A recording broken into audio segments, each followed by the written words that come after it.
Okay.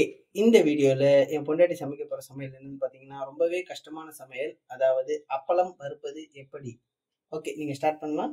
சரி, அப்பளத்துக்கு first எண்ணெய் ஊத்தியாச்சு. எண்ணெய் வந்து அப்பளம் பொரிக்க ரெடியா இருக்கான்னு பாக்குறதுக்கு இந்த மாதிரி அப்பளத்துல கொஞ்சமா லைட்டா வந்து போட்டு பாத்துருவோம்.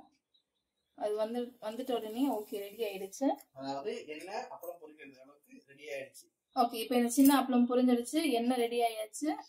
எண்ணெய் ஒழுங்கா சூடா ஆகாம நம்ம போட்டோம்னா இந்த மாதிரி தான் ஒரு அப்பளம் வேஸ்ட் ஆயிடும். பாத்தீங்களா? அதனால ப்ராப்பரா அதை கொஞ்சமா கிள்ளி போட்டு பார்த்துட்டு செக் பண்ணிட்டு நெக்ஸ்ட் நம்ம போட்டுருவோம்.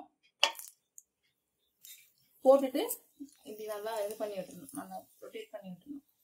நெக்ஸ்ட் இது எடுத்து இப்படி டர்ன் பண்ணிடணும். ப்ரௌன் ஆகவும் கூடாது, அதுவும் பார்த்துக்கோங்க. ப்ரௌன் ஆயிடுச்சுன்னா தீஞ்சிடும். பார்த்தீங்களா? இப்போ நம்ம அப்பளம் எடுத்தாச்சு, பர்ஃபெக்டாக வந்திருக்கு. ஓகே, இதே அப்பளத்தை டெல்லி அப்பளமா எப்படி மாற்றணும் நீங்க சொல்லி தருவாங்க.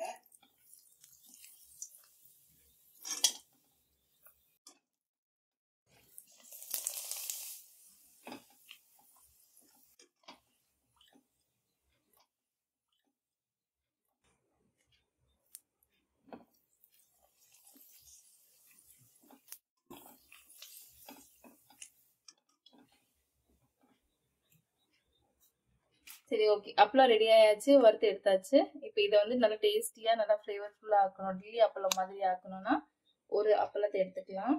இப்போ இந்த இதை வந்து நல்லா ஒரு ட்விஸ்டான டெல்லி அப்பளமா மாத்துறதுக்கு இந்த மாதிரி ஒரு அப்பளத்துல ஆல்ரெடி நம்ம வந்து சாட் மசாலா இருக்கு இல்லையா, அது கொஞ்சம் லைட்டா மேலே ஸ்ப்ரிங்கிள் பண்ணிட்டு சாப்பிடலாமா?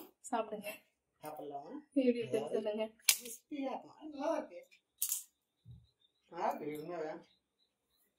என் பொண்டாட்டி கையால செஞ்ச அப்பளம் டெல்லி அப்பளம் கவுத்துரும். அடுத்த வீட்டுல சந்திக்கிறேன். பாய் பாய். சரி, ராவா பேசுவீங்க. நன்றி.